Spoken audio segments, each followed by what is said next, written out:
Anong tingin mo sa sarili mo? Isang asawa? Nagpapatawa ka ba, Felicidad?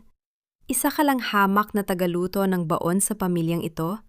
At kahit kailan, hindi ka magiging kahanay namin. Ang boses ni Chantal ay matalas. Tila isang hiwa ng patalim na bumaon sa pandinig ni Felicidad. Sa loob ng marangyang VIP room ng opisina ni Ethan, ang bawat salita ay naging lason na dahan-dahang pumapatay sa katinuan ng babaeng nakatayo sa may pintuan. Hindi makagalaw si Felicidad. Ang kanyang mga kamay ay mahigpit na nakakapit sa isang simpleng lunchbox na binalot niya pa ng telang bulaklakin, ang paboritong ulam ni Ethan, ang adobo na 3 oras ning niluto ng may pagmamahal para sa kanilang 3 anibersaryo. Nanginginig ang kanyang mga labi habang nakatingin sa kanyang asawa. Si Ethan, ang lalaking pinangakuan niya ng habambuhay, ay nakaupo lamang sa sofa. Walang bakas ng pagsisisi sa mukha habang inaayos ang nagusot niyang korbata. Ang bango ng pabango ni Chantal ay humahalo sa amoy ng masarap na ulam. Isang mapait na paalala ng pagtataksiya nga kanina lamang ay nasaksihan ng kanyang sariling mga mata. Dahan-dahang lumapit si Chantal. Ang kanyang mga takong ay lumilika ng matitigas na tunog sa makintab na sahig. Kinuha niya ang baso ng mamahaling alak sa mesa at, nang walang pag-aalinlangan, ay ibinuhos ang pulang likido sa ulo ni Felicidad. Mararamdaman ni Felicidad ang malagkit at malamig na wine na dumadaloy sa kanyang buhok, pumapatak sa kanyang pisini na tila mga dugong luha. Kasunod nito, kumuha si Chantal ng ilang pirasong 5 pisong barya sa kanyang pitaka at isinaboy ito sa sahig sa paanan ni Felicidad. Ayan, bayad sa overtime mo bilang asawa. Pulutin mo, total. Sanay ka naman sa momo, hindi ba? Ang pangungutya ni Chantal na sinabayan ng isang mapanirang tawa. Sa sandaling iyon, bumukas ang pinto at pumasok si Doña Amalia. Ang kanyang anyo ay puno ng otoridad. Ang mukha ay tila nakaukit sa bato. Sa halip na yakapin ang manugang na basang-basa at hiyang-hiya, isang mabilis at malakas na sampal ang iginawad niya kay Felicidad. Ang tunog ng palad na tumama sa balat ay umalingaw-angaw sa buong silid, sapat upang mapalingon ang babae sa sahig. Huwag kang mag-iskandalo rito, Felicidad. Nakakahiya ka, ang singhal ng matanda. Pulutin mo ang perang yan. Huwag mong kalilimutan kung saan ka nanggaling. Ang pamilyang Montefalco ang bumuhay sa iyo at sa may sakit mong ama. Utang na loob mo sa amin ang bawat butil ng kanin na isinusubo mo. Kung ayaw mong magpulot ng basura sa kalsada kasama ang pamilya mo, matuto kang manahimik at tanggapin ang lugar mo. Nanigas ang buong katawan ni Felicidad. Ang kanyang lalamunan ay tila punong-puno ng bubog, mahapdi at hindi makahinga. Ang bawat barya sa sahig ay tila tumatawa sa kanya. Pinagtatawanan ang kanyang pag-ibig, ang kanyang sakripisyo, at ang kanyang dangal na ngayon ay nayurakan na ng tuluyan. Ang lunchbox na hawak niya ay dahan-dahang dumulas mula sa kanyang nanginginig na mga daliri, lumikha ng isang mahinang tunog sa sahig, at ang pagkaing pinaghirapan niya ay kumalat. Isang talinghaga ng kanyang buhay na ngayon ay tuluyan ng nawasak. Hindi siya makaiyak. Ang sakit ay masyadong malalim para sa mga luha. Sa loob ng kanyang dibdib, ang pusong dati ay puno ng init ay tila unti-unting nagiging abo. Tiningnan niya ang kanyang mga palad. Ang mga palad na nag-alaga kay Ethan. Ang mga palad na nagsilbi sa pamilyang Montefalco nang walang reklamo. Ngayon, ang mga palad na yon ay kailangang abutin ang 5 pisong barya sa ilalim ng mapanghusgang mata ng kanyang biyenan. Gaano nga ba kababa ang halaga ng isang pusong tapat sa gitna ng mundong puro ginto at pagkukunwari? Hanggang kailan kayang tiisin ng isang tao ang hapdi ng sugat na paulit-ulit na binubudbura ng asin ng mga taong itinuturing niyang pamilya? Habang dahan-dahang yumuyuko si Felicidad upang abutin ang barya, isang katanungan ang bumabagabag sa kanyang isipan. Ito na ba ang dulo ng kanyang pagtitiis? O ito pa lamang ang simula ng isang mas madilim na yugto? Ang bawat patak ng tubig mula sa gripo ay tila isang mabigat na tipak ng yelo na tumatama sa namamanhid na mga kamay ni Felicidad. Sa gitna ng malalim na gabi, kung kailan ang buong mansyon ng mga Montefalco ay balot na ng katahimikan, siya ay nananatiling gising sa malawak na laundry area. Walang katulong na tumutulong sa kanya. Utos ito ni Doña Amalia.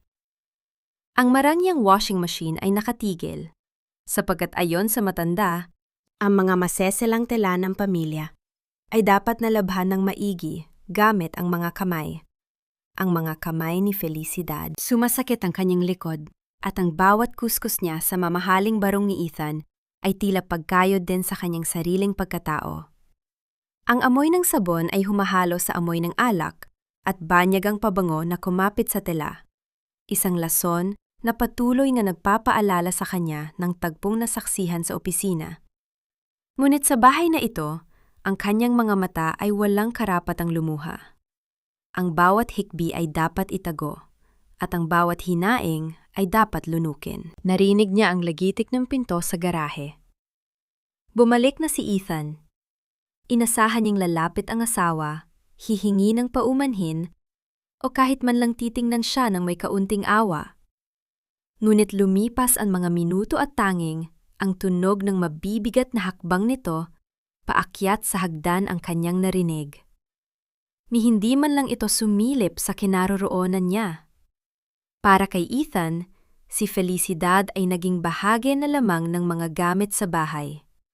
Isang bagay na kapaki-pakinabang, ngunit walang pakiramdam. Kinabukasan, ang sinag ng araw na pumapasok sa malalaking bintana ng mansyon ay hindi nagdala ng pag-asa, kundi panibagong pasakit. Habang naghahanda ng almusal si Felicidad, pumasok sa kusina si Doña Amalia, suot ang kanyang mamahaling robe na tila isang reynang handang magparusa. Felicidad, ayusin mo ang pagkakahanda ng mesa. Darating si Chantal para sa isang business meeting kasama si Ethan. At siguraduhin mong hindi ka magmumuhang basahan sa harap niya. Ang malamig na utos ng matanda. Pero ma, bakit kailangan dito pa siya pumunta? Asawa ako ni Ethan. Ang mahinang pagtatangka ni Felicidad na lumaban. Tumigil si Doña Amalia at tiningnan siya mula ulo hanggang paa ng may matinding pandidiri. Asawa? Felicidad, nagpakasal si Ethan sa'yo dahil sa utang na loob namin sa pamilya mo noong naghihirap kami. Pero wag mong isipin na dahil doon ay kahanay ka na namin. Ang utang na loob na yon ay nabayaran nga namin ng paulit-ulit sa pamamagitan ng pagpapakain sa'yo at pagbabayad sa hospital bills ng tatay mo. Ngayon, ikaw naman ang may utang sa amin. Ang tungkulin mo ay manilbihan at panatilihin ang dangal ng pangalang Montefalco. Kahit na ibig sabihin noon ay tanggapin mo ang katotohanang hindi ka sapat para sa anak ko. Ang bawat salita ni Doña Amalia ay tila isang masterclass sa gaslighting. Pinapaniwala niya si Felicidad na ang lahat ng paghihirap nito ay nararapat lamang, na ang kanyang halaga ay nakadepende lamang sa kung gaano siya kapaki-pakinabang sa pamilya. Dumating si Chantal na tila siya ang may-ari ng bahay. Ang kanyang tawa ay umaalingaw sa dining room habang si Felicidad ay tahimik na nagsasalin ng kape. Ang bawat sulyap ni Chantal ay puno ng pangungutya, isang tahimik na pagdedeklara ng tagumpay. Samantala, si Ethan ay abala sa kanyang tablet, ni hindi makatingin ng diretso sa kanyang asawa. Ang tensyon sa hangin ay tila isang lubid na dahan-dahang sumasakal sa leeg ni Felicidad. Pagkatapos ng almusal, kinawag ni Ethan si Felicidad sa library. Naroon din si Doña Amalia, nakaupo sa kanyang selyenteng gawa sa mahogany. May isang makapal na dokumento sa ibabaw ng mesa. Felicidad, kailangan namin ang pirma mo rito, sabi ni Ethan nang hindi tumitingin sa kanya. Ito ay para sa isang bagong investment ng kumpanya. Dahil ikaw ang nakapangalan sa ilang ari-arian ng pamilya bilang asawa ko, kailangan ang pahintulot mo para ma-release ang pondo. Tungkol saan ba ito, Ethan? Maari ko bang basahin muna? Tanong ni Felicidad. Ang kanyang kutob ay nagsisimulang magbabala. Agad na sumingit si Doña Amalia. Ang boses ay puno ng pagkairita. Wala ka nang dapat intindihin pa, Felicidad. Masyadong technical ang mga nakasulat dyan para sa isang tulad mo na hindi naman nakatapos ng kursong may kinalaman sa negosyo. Pirmahan mo na yan kung gusto mong patuloy na makatanggap ng suporta ang tatay mo sa probinsya. Huwag mo kaming paghintayin. Tiningnan ni Felicidad si Ethan. Nagbabakasakali na makakita ng kahit kaunting proteksyon sa mga mata nito. Ngunit tanging pagmamadali at kawalan ng pakialam ang nakita niya. Sa ilalim ng matitinding titig ng kanyang biyenan at ang bigat ng panunumbat tungkol sa kanyang ama, naramdaman ni Felicidad ang panginginig ng kanyang kamay. Ang pluma ay tila kasing bigat ng isang sako ng semento. Hindi niya alam na ang bawat kurit ng tinta sa papel na yon ay hindi lamang pahintulot para sa negosyo. Ito ay ang pagbukas ng pinto para sa isang patibong na tuluyang magbabaon sa kanya sa ilalim ng mga kasalanang hindi niya kailanman ginawa. Dahan-dahang idiniin ni Felicidad ang pluma sa papel. Ang bawat letra ng kanyang pangalan ay tila isang huling-hiling bago ang bitayan.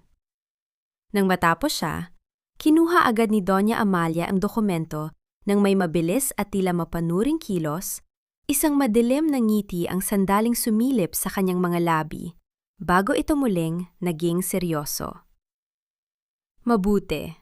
Ngayon, bumalik ka na sa kusina at ayusin ang kalat. May mga bisita kaming darating mamayang hapon. Wika ng matanda. Habang naglalakad palabas ng library, naramdaman ni Felicidad ang isang kakaibang panlalamig sa kanyang batok. Lumingon siya ng bahagya at nakita niyang nagkatinginan sina Ethan at Doña Amalia. Isang tingin na puno ng lihim na tagumpay at isang bagay na mas malala pa sa pagtataksil. Ang maranyang mansyon ng mga Montefalco ay tila isang magandang puntod. Malamig, tahimik, at puno ng mga lihim na pilit ibinabaon sa limot. Habang nagpupunas ng mga antigong florera sa pasilyo, naramdaman ni Felicidad ang bigat ng katahimikang iyon. Ang bawat kislap ng kristal na kanyang nililinis ay tila nangungutya sa kanyang kalagayan. Ang bawat sulok ng bahay na ito ay saksi sa kanyang pagtitiis. Ngunit tila ang mga pader mismo ay nagsisimulang bumigay sa bigat ng mga kasinungalingang itinatago ng pamilyang ito. Napatigil ang kanyang mga kamay nang makarinig siya ng malakas na kalabog mula sa loob ng study room ni Ethan. Hindi ito ang karaniwang tunog ng pagsasara ng pinto. Ito ay tunog ng galit at desperasyon. Dahan-dahan siyang lumapit. Ang kanyang puso ay pumipintig ng mabilis. Tila isang ibon na gustong kumawala sa hawla. Saan tayo kukuha ng pambayad, Ethan? Ang mga creditor ay hindi na tumatanggap ng mga pangako. Ang pangalan ng mga Montefalco ay malapit ng mabura sa listahan ng mga kagalang-galang. Ang boses ni Doña Amalia ay puno ng panginginig. Hindi dahil sa takot, kundi dahil sa matinding poot sa katotohanang unti-unti na silang nauubusan ng kapangyarihan. Ma, kontrolado ko ang lahat. Ang pirma ni Felicidad ang magliligtas sa atin. Kapag nailipat na ang mga utang sa mga ari-ariang nakapangalan sa kanya, magkakaroon tayo ng sapat na oras para mag-liquidate ng ibang assets. Ang tugon ni Ethan. Ang boses ay malamig at walang bahid ng pag-aalinlangan sa kanyang binabalak na kataksilan. Napahawak si Felicidad sa pader para hindi matumba. Ang dokumentong pinirmahan niya kahapon, hindi yon para sa investment. Iyon ay isang hatol ng kamatayan para sa kanyang kinabukasan. Ginamit nila ang kanyang kawalan ng alam upang gawin siyang kalasag sa kanilang mga pagkakamali. Siya ang magiging tupa na iaalay para mailigtas ang mga lobo. Sa gitna ng kanilang pagtatalo, pumasok ang boses ni Chantal, matinis at puno ng kasakiman. Siguraduhin niyo lang na bago bumagsak ang lahat, nakuha ko na ang share ko. Hindi ako papayag na matali sa isang pamilyang wala ng pera. Ethan, nangako ka sa akin. Huwag kang mainip, Chantal. Ang sagot ni Doña Amalia na may kasamang panunuya. Kapag nasa loob na ng kulungan ang basahang yan, makukuha niyo na ang gusto niyo. Sa ngayon, hayaan nating isipin niya na kailangan natin siya. Ang mga salitang iyon ay tila mga punyal na sunod-sunod na bumaon sa likod ni Felicidad. Ang kanyang pagmamahal ay ginawang sandata laban sa kanya. Ang kanyang katapatan ay ginawang biro. Habang pilit niyang pinipigilan ang kanyang paghinga upang hindi siya madiskubre, tumunog ang telepono sa pasilyo. Dahil sa gulat, mabilis nang sinagot ito bago pa makalabas ang sinuman mula sa study room. "Hello? Montefalco Residence?" Ang pabulong niyang bate, ang boses ay nanginginig. Sa kabilang linya, isang malalim at baritonong boses ang sumagot. Isang boses na tila nanggaling sa kanyang malayong nakaraan, puno ng atoridad, ngunit may halong pag-aalala. "Felicidad? Apo, ikaw ba yan?" Napatigil ang mundo ni Felicidad. Ang tawag na Apo ay nagmula sa isang tao na akala niya ay kinalimutan na siya. "Lolo Fernando?" Ang halos hindi marinig niyang tugon. "Huwag kang magsalita, makinig ka lang." Ang mabilis na utos ng matanda. "Alam ko ang nangyayari dyan. Huwag kang magpapakita na may alam ka. Mag-ingat ka, Felicidad. Hindi sila ang akala mo.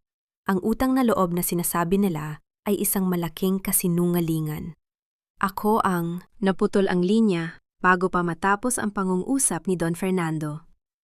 Naramdaman ni Felicidad ang presensya ng isang tao sa kanyang likuran. Paglingon niya, naroon si Ethan, nakatayo ng tuwid, ang mga mata ay naniningkit sa suspisya. "Sino ang kausap mo?" Ang tanong ni Ethan, ang kanyang boses ay tila isang banta. "Wala, maling numero lang."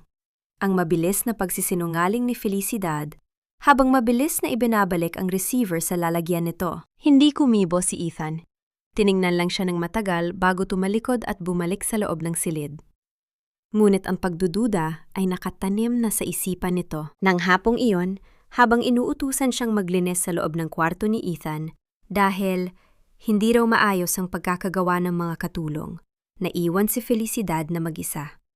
Ang kanyang puso ay puno ng kaba, ngunit ang kuryosidad ay mas matimbang. Dahan-dahan niyang binuksan ang drawer ng side table ni Ethan, naghahanap ng kahit anong sagot sa kanyang mga katanungan. Sa ilalim ng mga rilo at mamahaling pabanggo, may isang itim na envelope na nakatago. Kinuha niya ito at binuksan. Ang kanyang mga mata ay halos lumuwas sa kanyang nakita. Isang opisyal na dokumento mula sa korte. Isang warrant of arrest. Ang nakasulat na pangalan sa ilalim ng salitang accused ay hindi kay Ethan, hindi kay Doña Amalia, at lalong hindi kay Chantal. Ang pangalang nakasulat sa malalaking letra na may kasamang paratang na estafa at embezzlement ay walang iba kundi Felicidad Santos Montefalco. Naramdaman ni Felicidad ang pag-ikot ng paligid. Ang hangin sa loob ng kwarto ay tila naubos. Ang dokumentong iyon ay may petsa na para sa susunod na linggo. Pinaplano na nila ang kanyang pagbagsak habang siya ay abala sa pagluluto ng kanilang kakainin at paglalaba ng kanilang mga damit. Sa labas ng kwarto, narinig niya ang paparating na tawa ni Chantal at ang papalayong utos ni Doña Amalia. Ang bitag ay nakalatag na at siya ay nakatayo na mismo sa gitna nito. Ang sinag ng araw na tumatagos sa bintana ng kusina ay tila walang dalang init para sa nanlalamig na puso ni Felicidad. Sa bawat hiwa niya ng sibuyas at bawang, ang kanyang isipan ay pilit na bumabalik sa itim na envelope na nakita niya kagabi. Ang warrant of arrest na iyon ay tila isang anino na sumusunod sa kanya, isang banta na hindi niya magawang takasan. Ngunit sa umagang ito, kailangan niyang magpanggap. Kailangan niyang isuot ang maskara ng isang masunuring asawa at manugang habang ang kanyang loob ay unti-unti nang nagliliyab sa galit. Pumasok si Doña Amalia sa kusina. Ang kanyang muka ay puno ng kasabikan na tila may malaking pagtatagumpay na naganap. Tiningnan niya ang pagkaing nakahanda sa counter. Isang simpleng almusal ng sinangag, itlog at tuyo. Felicidad, ihanda mo ang isang tray. Dalhin mo ang almusal sa silid ni Chantal. Mapapagod ang ating business partner sa dami ng trabahong gagawin nila ni Ethan ngayong araw kaya kailangan niya ng lakas. Ang utos ng matanda, ang kanyang boses ay puno ng panunuya. Pero ma, bakit sa silid niya? Maari naman siyang gumaba rito sa dining room. Ang mahinang sagot ni Felicidad. Pilit na pinatitigas ang kanyang tinig. Isang matalim na tingin ang ibinato sa kanya ni Doña Amalia. Huwag ka ng maraming katanungan. Gawin mo ang iniuutos ko. Huwag mong kalimutan na ang bawat pagkakataong ibinibigay namin sa'yo na manatili sa bahay na ito ay isang pribilehiyo. Now go! Dahan-dahang binuhat ni Felicidad ang tray. Ang bawat hakbang niya paakyat sa hagdan ay tila pag-akyat sa isang bundok ng tinik. Nang makarating siya sa harap ng pintuan ng guest room, huminga siya ng malalim bago kumatok. Ang pagbukas ng pinto ay nagbunyag sa isang eksenang tila sadyang ginawa upang saktan siya. Si Chantal ay nakaupo sa kama, nakasuot ng isang manipis na silk robe, habang si Ethan ay nakatayo sa tabi ng bintana, tila katatapos lang nilang mag-usap ng masinsinan. "Oh, the maid is here," ang nakakalokong bati ni Chantal. "Actually, I was expecting a professional server, but I guess you'll do." Tahimik na inilapag ni Felicidad ang tray sa maliit na mesa sa tabi ng kama. Hindi siya tumingin kay Ethan, kahit nararamdaman niya ang titig ng asawa sa kanya. Kinuha ni Chantal ang kutsara at tinikman ang sinangag. Pagkatapos ng isang maliit na subo, bigla niyang idinura ang pagkain pabalik sa plato. "Yuck! What is this? Sobrang alat! Are you trying to poison me? Ganito ba talaga kababa ang standard ng pagluluto mo, Felicidad? No wonder Ethan is looking for something better." Tumingin si Chantal kay Ethan at tumawa. "Hun, look at this. Ito ba ang pinapakain niya sa'yo araw-araw? This is trash. Pure trash." Sa isang mabilis na pagkilos, itinulak ni Chantal ang tray mula sa mesa. Ang tunog ng mga plato na bumabagsak sa sahig ay tila isang hudyat ng pagsabog sa loob ni Felicidad. Ang pagkain ay kumalat sa mamahaling carpet at ang baso ng juice ay nabasag. Ang likido ay tila mansa ng pagkakanulo. "Linisin mo yan," ang utos ni Chantal. Ang kanyang daliri ay nakaturo sa sahig. "And make sure you scrub it well. Ayokong may maiwang amoy ng mahirap sa kwartong ito." Tumingin si Felicidad kay Ethan. "Itang, hahayaan mo lang ba siyang gawin ito sa akin? Sa loob ng sarili nating bahay?" Huminga ng malalim si Ethan at umiwas ng tingin. "Felicidad, huwag ka nalang gumawa ng scene. Just clean it up. Bisita natin si Chantal at mahalaga siya sa kumpanya." Sa sandaling iyon, ang huling hibla ng pagtitiis ni Felicidad ay tuluyan ng naputol. Ang lahat ng sipayo, ang warrant of arrest, ang sampal ni Doña Amalia, at ang 5 pisong barya ay nagsama-sama sa kanyang isipan. Hindi siya yumuko upang linisin ang kalat. Sa halip, tumayo siya ng tuwid at tiningnan si Chantal ng diretso sa mga mata. Bago pa makapagsalita muli si Chantal, itinaas ni Felicidad ang kanyang kamay at isang malakas na sampal ang dumapo sa pisngi ng babae. Ang tunog ng palad na tumama sa balat ay tila isang deklarasyon ng digmaan. Ang mukha ni Chantal ay napalingon sa tindi ng lakas at ang kanyang mga mata ay nanlaki sa gulat at sakit. Ang katahimikan sa loob ng silid ay naging nakabibingi. Si Ethan ay napatakbo palapit, ang muka ay puno ng galit, habang si Chantal ay napahawak sa kanyang namumulang pisngi. Hindi makapaniwala na ang basahang binaliwala nila ay naglakas loob na lumaban. "Anong ginawa mo?" ang sigaw ni Ethan. Ang kanyang boses ay tila kulog na nanginginig sa pot, ngunit hindi natakot si Felicidad. Ang kanyang puso ay tumitibok ng mabilis, hindi dahil sa kaba, kundi dahil sa isang uri ng kalayaang ngayon niya lamang naramdaman. Tumingin siya kay Ethan, pagkatapos ay kay Chantal, at sa huli ay sa kanyang sariling mga kamay. "Hindi niyo ako pag-aari," ang pabulong ngunit matatag niyang wika. "At hinding-hindi ko nahahayaan na gawin niyo akong basahan muli." Sa gitna ng kaguluhan, narinig nila ang mabibilis na hakbang ni Doña Amalia papasok sa silid. Ang eksena ay nakalatag na para sa isang mas malaking gulo. at si Felicidad ay nakatayo sa gitna nito, hindi na bilang isang biktima, kundi bilang isang babaeng handa ng sunugin ang lahat para sa kanyang danggal. Hindi ka lang pala isang palamunin, isa ka ring hayop na walang utang na loob. Ang boses ni Doña Amalia ay tila isang hagupit ng kidlat na bumasag sa tensyon sa loob ng silid. Mabilis siyang lumapit kay Felicidad. Ang kanyang mga mata ay nanlilisik sa galit na hindi na maikakaila. Sa isang iglap, bago pa man makahuma si Felicidad, naramdaman niya ang masakit na kurot ng mga daliri ng matanda na bumaon sa kanyang braso. Kinaladkad siya palayo sa nakahandusay na si Chantal. "Ma, tama na!" ang mahinang awat ni Ethan, habang tinutulungan niyang tumayo si Chantal na ngayon ay humihikbi ng sadyang pinalalakas para kumuha ng simpatya. Ngunit isang matalim na tingin lang mula sa kanyang ina ay sapat na para manahimik ang lalaki. "Huwag kang makialam dito, Ethan. Ang babaeng ito ay kailangang matutong lumugar," ang bulyaw ni Amalia. Hinarap niya si Felicidad. Ang kanyang muka ay ilang pulgada na lamang ang layo. Sapat para maamoy ni Felicidad ang mahal na pabango nito na ngayon ay tila amoy ng kamatayan. "Akala mo ba ay nakalilimutan ko ang lahat ng ginawa namin para sa'yo? Ang pagkain sa mesa mo, ang bubong sa itaas ng ulo mo, ang buhay ng tatay mo. Lahat ng yan ay dahil sa amin. At ganito mo kami babayaran?" Sa pamamagitan ng pananakit sa taong nakatutulong sa pamilyang ito, hindi sumagot si Felicidad. Ang kanyang braso ay namamanhid na sa higpit ng hawak ng matanda. Ngunit ang kanyang mga mata ay nanatiling nakatitig ng matatag. Ang takot na dati ay bumabalot sa kanya ay tila unti-unti nang natutunaw, napapalitan ng isang malamig na determinasyon.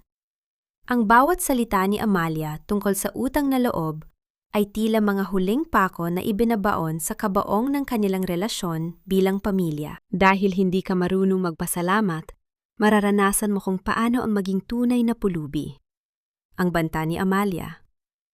Kinaladkad ni Amalia si Felicidad palabas ng silid, pababa ng hagdan at patungo sa likod ng mansyon. Ang bawat hakbang nila ay tila isang martsa patungo sa parusa. Binuksan ng matanda ang pinto ng isang lumang bodega, isang madilim, maalikabok at masikip na silid kung saan itinatabi ang mga sirang kagamitan at mga bagay na wala ng silbi. Sa isang malakas na tulak, itinapon ni Amalia si Felicidad sa loob. Ang sahig na semento ay malamig at magaspang. Naramdaman ni Felicidad ang hapdi sa kanyang mga tuhod nang tumama ang mga ito sa matitigas na bahagi ng sahig. Kasunod dito ay ang tunog ng mabigat na pintong bakal na isinarado at ang pagpihit ng susi mula sa labas. "Diyan ka mananatili hanggat hindi mo natututunang yumuko at humingi ng tawad sa amin, lalo na kay Chantal," ang huling narinig ni Felicidad bago ang ganap na katahimikan.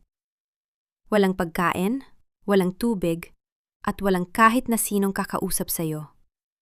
Tingnan natin kung gaano katigas ang paninindigan mo kapag kumakalam na ang sikmura mo. Naiwan si Felicidad sa gitna ng kadiliman.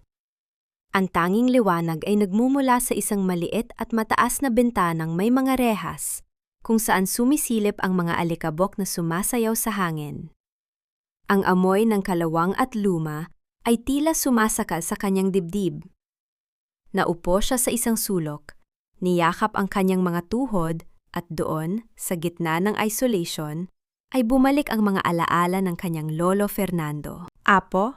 Tila naririnig niya ang boses ng matanda sa kanyang gunita. Ang bakal ay lalong tumitibay kapag idinadaan sa apoy. "Huwag mong hahayaan na basagin nila ang iyong kalooban. Ang tunay na yaman ay hindi nananakaw dahil ito ay nasa loob ng iyong puso." Napapikit si Felicidad. Ang kanyang lalamunan ay tuyong-tuyo na at ang gutom ay nagsisimula ng gumuhit sa kanyang tiyan. Ngunit sa gitna ng hirap, isang kakaibang pakiramdam ang nabubuo sa kanya. Hindi ito desperasyon, kundi isang tahimik na paghahanda. Alam niyang ang warrant of arrest na nakita niya ay gagamitin laban sa kanya anumang oras. Kailangan niyang makalabas, kailangan niyang lumaban. Lumipas ang mga oras.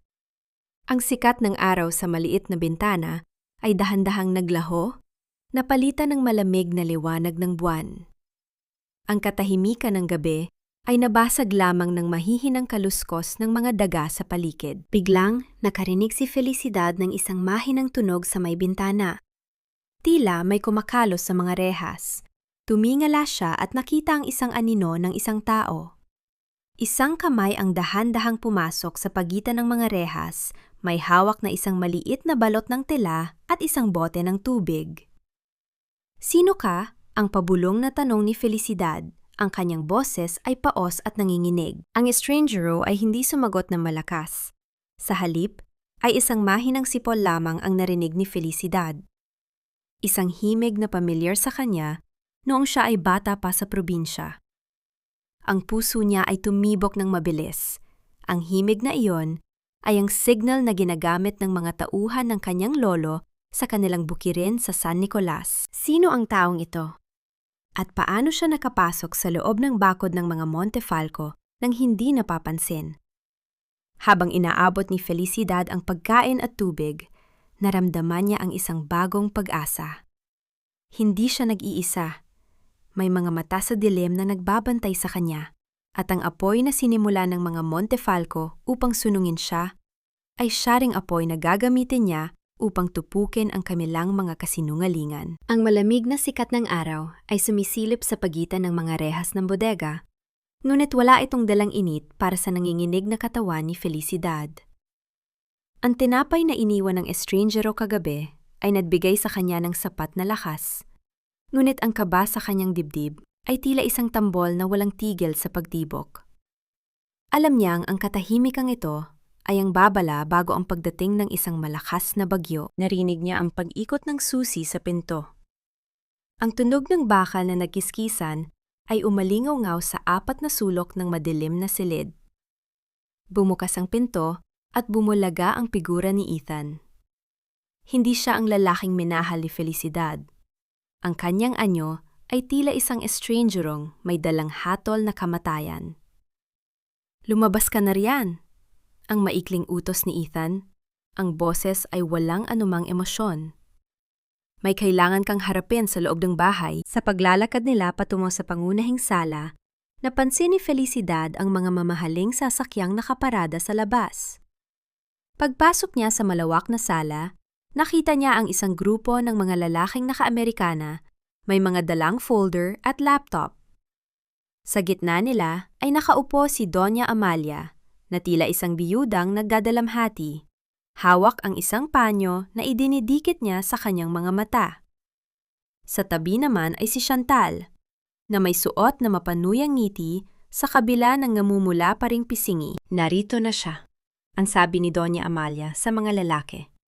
Ang boses ay puno ng pait. "Ang babaeng pinagkatiwalaan namin ng aming pangalan. Ngunit tinraidor kami sa likod." "Anong ibig sabihin nito?" ang tanong ni Felicidad. Ang kanyang boses ay nanginginig, ngunit may halong tapang. Isa sa mga lalaki, na mukhang isang auditor, ang tumayo at naglatag ng mga dokumento sa mesa. "Mrs. Montefalco, sa aming ginawang biglaang audit sa kumpanya, natuklasan namin na may nawawalang mahigit 30 milyong piso mula sa pondo ng korporasyon. At ayon sa mga dokumentong ito, lahat ng transfer ay dumaan sa iyong personal na account at may kalakip ng iyong lagda." Tila tumigil ang pag-ikot ng mundo ni Felicidad. Tiningnan niya ang mga papel. Doon, sa ibaba ng bawat transaksyon, ay ang kanyang pirma, ang pamilyar na kurit ng kanyang kamay na hiningi ni na Ethan noong nakaraang araw sa library. "Hindi totoo yan!" ang sigaw ni Felicidad. Ang kanyang mga mata ay nanunumbat kay Ethan. "Ethan, alam mo ang totoo. Ikaw ang nagpapirma sa akin. Sabi niyo ay para ito sa investment." Hindi tumingin si Ethan sa kanya. Sa halip, tumingin siya sa auditor. "Hindi ko akalain na magagawa ito ng asawa ko. Marahil ay dahil sa inggit niya sa yaman ng aming pamilya. O baka may iba siyang pinaglalaanan ng pera sa probinsya. Patawad. Ngunit hindi namin maaring konsintihin ang ganito uri ng pagnanakaw." Hayop ka, Ethan!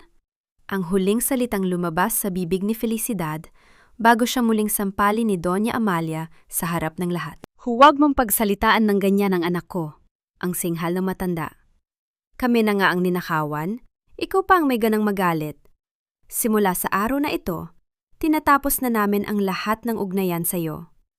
Haharapin mo ang batas sa salang estafa at qualified theft. Sa labas ng mansyon, narinig ang pagdating ng mga sasakyang may asul at pulang ilaw na umiikot.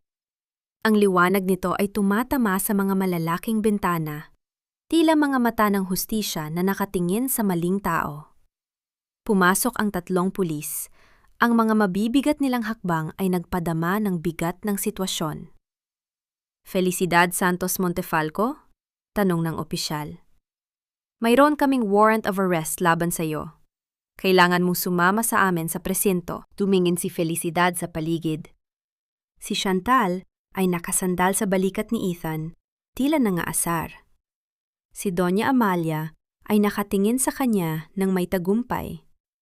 Ang bawat pader ng mansyong ito na pinagsilbihan niya ng 3 taon ay tila dahan-dahang gumuguho upang ibaon siya ng buhay. Habang inilalabas ng pulis ang mga posas, naramdaman ni Felicidad ang malamig na bakal na kumapit sa kanyang mga pulso. Ang tunog ng pagsasara ng posas ay tila ang huling tuldok sa kanyang buhay bilang asawa ni Ethan. Ngunit sa gitna ng kanyang pagkapahiya, naalala niya ang mensahe sa bote ng tubig kagabi. Hindi pa ito ang huli. Habang inilalabas siya ng mga pulis mula sa mansyon, lumingon si Felicidad sa huling pagkakataon.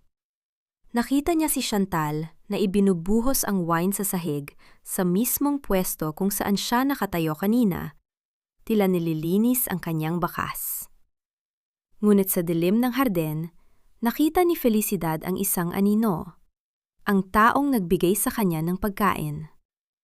Ang taong iyon ay tumango ng bahagya, isang senyas na ang tunay na laro ay nagsisimula pa lamang. Ang bawat hininga ni Felicidad sa loob ng madilim na patrol car ay tila punong-puno ng abo. Ang malamig na bakal ng posas ay patuloy na kumakapit sa kanyang mga pulso. Isang malupit na paalala na ang kanyang kalayaan ay ninakaw na ng mga taong itinuring niyang pamilya. Sa labas, ang ulan ay nagsisimulang pumatak ng malakas. Ang bawat butil ng tubig na tumatama sa bubong ng sasakyan ay tila ba nakikidalamhati sa kanyang sinapit. Habang binabaybay ng sasakyan ang madilim at palikulikong kalsada patungo sa presinto, napansin ni Felicidad na tila bumabagal ang takbo nito. Isang malaking sanga ng puno ang nakaharang sa daan. Marahil ay dahil sa lakas ng hangin at ulan. Huminto ang sasakyan at bumaba ang 2 pulis upang alisin ang harang. Sa sandaling iyon, dahan-dahang bumukas ang pinto sa gilid ni Felicidad. Ang kanyang puso ay halos lumundag sa kanyang dibdib. Isang pamilyar na muka ang sumilip mula sa dilim. Si Aling Rosa, ang matandang katulong na lihim na nagmamalasakit sa kanya sa loob ng mansyon. Huwag kang maingay, anak. Ang pabulong na wika ni Aling Rosa, ang kanyang mga mata ay puno ng determinasyon. Mabilis niyang kinalas ang pagkakalock ng posas gamit ang isang susi na hindi alam ni Felicidad kung saan niya nakuha. Tumakas ka na habang hindi pa sila nakatingin. Pumunta ka sa gubat, sundin mo ang agos ng ilog. Doon ka nila hindi mahahanap. Paano po kayo, Aling Rosa? Ang nag-aalalang tanong ni Felicidad. Huwag mo na akong isipin. Mas mahalaga ang kaligtasan mo. Takbo, Felicidad, takbo! Walang pag-aalinlangan na lumabas si Felicidad mula sa sasakyan.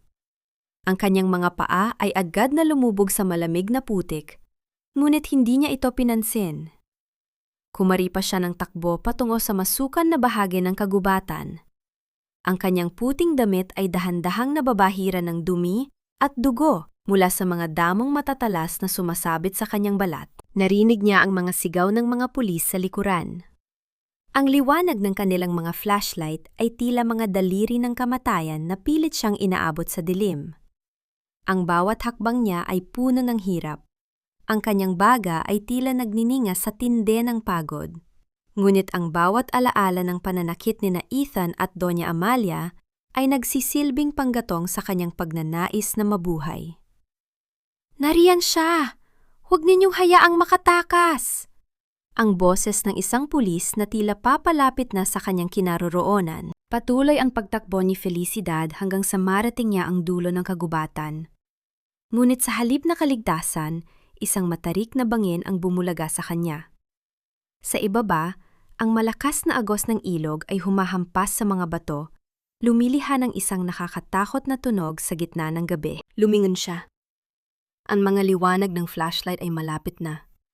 Wala na siyang ibang mapupuntahan. Kung susuko siya, ang kulungan at ang kahihiyang dala ng mga Montefalco ang naghihintay sa kanya. Kung tatalon siya, kamatayan o isang maliit na pagkakataon para sa bagong buhay. Naramdaman ni Felicidad ang malamig na hangin na humahampas sa kanyang mukha. Tumingala siya sa langit. Hinahayaang ang ulan ay humugas sa kanyang mga pisingi. Sa huling pagkakataon, naisip niya ang kanyang lolo. "Lolo, gabayan niyo po ako," ang pabulong niyang panalangin. Sa paglapit ng mga pulis, nang ang kanilang mga kamay ay halos maabot na ang kanyang balikat, ipinikit ni Felicidad ang kanyang mga mata at hinayaan ang kanyang katawan na mahulog sa madilim na kailaliman ng bangin. Ang tanging narinig na lamang sa paligid ay ang malakas na bagsak ng katawan sa tubig na agad na nilamon ng rumagasang agos ng ilog. Ang mga pulis ay naiwang nakatayo sa gilid ng bangin. Tanging ang tunog ng ulan at ang nagngangalit na tubig sa ibaba ang sumasagot sa kanilang mga tawag. Ang putik na bumabalot sa binti ni Felicidad ay tila kasing bigat ng kanyang mga kasalanang hindi naman niya ginawa.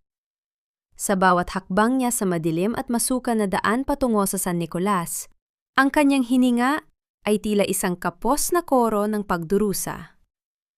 Ang kanyang puting damit na dati ay sumasalamin sa kanyang pagiging inosente, ngayon ay punong-puno na ng dumi, dugo, at mga mansa ng pagkakanulo. Tanging ang liwanag ng buwan na sumasaliw sa pagitan ng mga dahon ng niyog ang nagsisilbing gabay niya sa gabing tila walang katapusan. Nang matanaw niya ang maliit na bahay kubo sa dulo ng bukirin, naramdaman ni Felicidad ang huling patak ng kanyang lakas na dahan-dahang nauubos. Iyon ang tahanan ni Lolo Fernando. Isang lugar na puno ng amoy, ng tuyong damo at mga alaala ng isang kabataang hindi pa naririmarim ng sakim na mundo. Sa bawat pagsabog ng sakit sa kanyang mga sugat mula sa pagtalon sa ilog, tanging ang muka ng kanyang lolo ang nagpapatuloy sa kanya. Gumapang siya patungo sa hagdanang kawayan. Ang bawat gasgas ng kanyang balat sa magaspang na lupa ay tila isang panalangin para sa kaligtasan. Nang maabot niya ang pintuan, wala na siyang lakas upang kumatok ng malakas. Ang tanging nagawa niya ay ang dahan-dahang pagpukpok ng kanyang nanginginig na kamao, isang mahinang tunog na halos lamunin na ng huni ng mga kuliglig.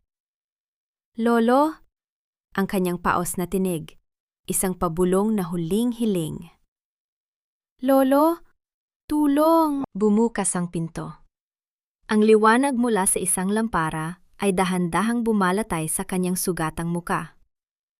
Naroon si Don Fernando, nakatayo ng tuwid sa kabila ng kanyang katandaan. Ang kanyang mga mata, na dati ay puno ng kapayapaan, ay biglang nagliyab sa gulat at matinding pait nang makita ang kalunos-lunos na kalagayan ng kanyang kaisa-isang apo. "Diyos ko, Felicidad!" Ang boses ng matanda ay nanginginig sa takot at galit. Agad siyang lumuhod sa tabi ng apo, binuhat ang nanghihinang katawan nito at dinala sa loob ng bahay. Inilapag niya si Felicidad sa isang malinis na banig. Gamit ang isang palanggana ng maligamgam na tubig at isang lumang bimpo, dahan-dahang nilinis ni Fernando ang mga dumi sa muka ng apo. Ang bawat dampi ng tela ay sinasabayan ng tahimik na pag-iyak ni Felicidad.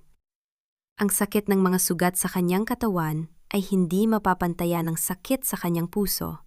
Ang sakit ng muling makaramdam ng tunay na pag-aaruga pagkatapos ng 3 taon ng panlilimos ng pagmamahal sa mga Montefalco. "Lolo, patawad po," Patawad kung binaliwala ko ang mga babala nyo, ang hikbi ni Felicidad habang nakasubsob ang mukha sa mga palad ng kanyang lolo.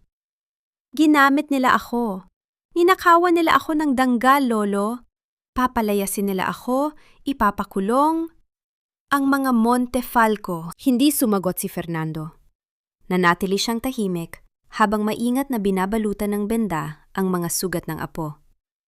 Ngunit sa likod ng kanyang mga mata, ang leon na matagal nang natutulog sa gitna ng katahimikan ng San Nicolas ay dahan-dahang nagigising. Ang bawat hikbi ni Felicidad ay tila isang patak ng langis sa apoy ng kanyang nakatagong kapangyarihan. Hush, apo. Narito ka na sa kuta ng iyong tunay na pamilya, ang mahinahong wika ni Fernando. Ngunit ang kanyang tono ay may kalakip na otoridad na tila hindi nababagay sa isang simpleng magsasaka sa probinsya.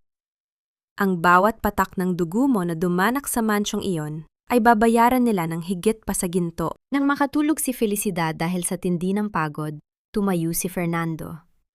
Tinungo niya ang isang madilim na sulok ng kubo, kung saan nakatago ang isang malaking aparador na gawa sa nara. Inusog niya ang ilang mga lumang gamit hanggang sa lumitaw ang isang bakal na pinto ng isang lumang vault na nakabaon sa mismong dingding ng bahay. Sa pamamagitan ng kanyang nanginginig ngunit tiyak na mga daliri, inikot niya ang dial ng vault. Ang tunog ng mga mekanismo sa loob nito ay tila isang selyo na nabuksan pagkatapos ng maraming dekada. Sa loob ng vault ay hindi lamang mga papeles. Naroon ang mga selyadong dokumento ng mga ari-arian, mga gintong bar, at isang lumang litrato. Isang litrato ni Fernando kasama ang ama ni Doña Amalia, kung saan si Fernando ang nakaupo sa gitna bilang tunay na amo. Kinuha ni Fernando ang isang lumang telepono na nakatago rin sa loob. Ang kanyang mukha ay wala ng bakas ng pagod. Sa isang tawag, ang tahimik na mundo ng San Nicolas ay nakatagdang magbago. Handa na ang lahat, ang pabulong niyang wika sa kabilang linya. Gisingin mo ang lahat ng mga natutulog na accounts at sabihan mo ang mga Montefalco. Ang utang na loob na lagi nilang isinusumbat ay mayroon ng interes. At ako mismo ang maniningil. Lumingon siya kay Felicidad na mahimbing na nakatulog. Isang maliit na ngiti ng pag-asa ang sumilip sa kanyang mga labi. Ngunit bago niya maisara ang vault, isang maliit na itim na folder ang nahulog mula sa loob. Isang folder na naglalaman ng isang lihim na hindi pa alam ni Felicidad. Isang lihim na maaaring tuluyang magbabago sa kanyang pagtingin sa kanyang sariling pagkatao. Ang bawat hininga ni Felicidad habang natutulog ay tila isang mahapdi na paalala kay Don Fernando ng kanyang sariling pagkukulang. Sa ilalim ng aandap-andap na liwanag ng lampara, minamasdan ng matanda ang mga pasong dulot ng wine sa anit ng apo at ang mga gasgas sa braso nito. Ang bawat sugat ay tila isang ukit ng kahihiyan sa kanyang sariling danggal. Sa loob ng maraming taon, pinili niyang mamuhay sa anino ng katahimikan. Iniwan ang korona ng kapangyarihan para sa isang payak na buhay. Sa pag-aakalang ang layo ng San Nicolas ay sapat na proteksyon para sa kanyang kaisa-isang apo. Ngunit nagkamali siya. Dahan-dahang hinaplos ni Fernando ang buhok ni Felicidad. Ang kanyang mga kamay, na dati ay humahawak sa kapalaran ng mga malalaking korporasyon, ay nanginginig sa matinding pagsisisi. Patawad, apo. Hinayaan kong isipin nilang ikaw ay walang sinuman dahil natakot akong malaman nila kung sino ka talaga. Ang pabulong niyang wika. Ang boses ay tila isang panata sa gitna ng kadiliman. Bago pa man sumikat ang araw, ang katahimikan ng San Nicolas ay nabasag ng malalim na ugong ng mga makina ng sasakyan. Hindi ito ang karaniwang tunog ng mga tricycle o jeep na dumadaan sa sementadong daan. Ito ay ang marangyang huni ng mga itim na SUV na dahan-dahang huminto sa tapat ng maliit na kubo. Ang mga ilaw ng sasakyan ay tumatama sa mga dahon ng saging, lumiliha ng mga mahahabang anino na tila mga sundalong nagbabantay. Bumaba ang tatlong lalaki. Suot ang mga dekalidad na Amerikana na tila hindi nababagay sa maputik na paligid. Ang kanilang mga kilos ay puno ng paggalang habang sila ay naglalakad patungo sa hagdanan ng kubo. Doon, naghihintay si Fernando. Suot ang kanyang simpleng kamisa de chino at pantalong pambahay. Ngunit ang kanyang tindig ay hindi na ang tindig ng isang matandang magsasaka. Ang kanyang mga mata ay tila naging mga matalas na talim, handang humiwa sa sinumang kalaban. Don Fernando, ang sabay-sabay na pagbati ng tatlong lalaki habang sila ay yumuyuko ng malalim. Ang mga lalaking ito ay ang mga tinitingalang pangalan sa mundo ng pananalapi. Mga taong binuo at tinulungan ni Fernando noong panahon ng kanyang kasikatan. 10, 15, 20 taon. Ang simula ni Fernando, ang boses ay malamig at puno ng otoridad. Pinili kong manahimik dahil akala ko ay marunong tumanaw ng utang na loob ang mga Montefalco. Ngunit naging mga hayop sila. Nilapastangan nila ang kaisa-isang hiyas ng aking buhay. Pumasok sila sa loob ng kubo, kung saan ang mesa na gawa sa kawayan ay punong-puno na ngayon ng mga laptop at mga selyadong folder. Sa gitna ng kanilang pag-uusap, dahan-dahang nagising si Felicidad. Sa pagbukas ng kanyang mga mata, hindi niya agad nakilala ang paligid. Nakita niya ang kanyang lolo na seryosong nakikipag-usap sa mga taong tila galing sa ibang mundo. Mga taong nakita niya na sa mga business magazine sa opisina ni Ethan. Lolo, ang paos niyang tawag, agad na napatigil ang lahat. Ang tatlong makapangyarihang lalaki ay mabilis na tumayo at yumukod kay Felicidad, isang kilos na hindi kailanman naranasan ng babae sa loob ng mansyon ng mga Montefalco. Magandang umaga, Senyorita Felicidad, ang sabi ng isa sa mga lalaki, si Attorney Valderrama. Kami po ay narito sa utos ng inyong lolo upang ayusin ang inyong mga legal na usapin at bawiin ang lahat ng nararapat sa inyo. Napatitig si Felicidad kay Fernando. Lolo, ano po ang ibig sabihin nito? Bakit po sila narito? At bakit po nila kayo tinatawag na Don Fernando? Lumapit si Fernando at naupo sa tabi ng banig ng apo.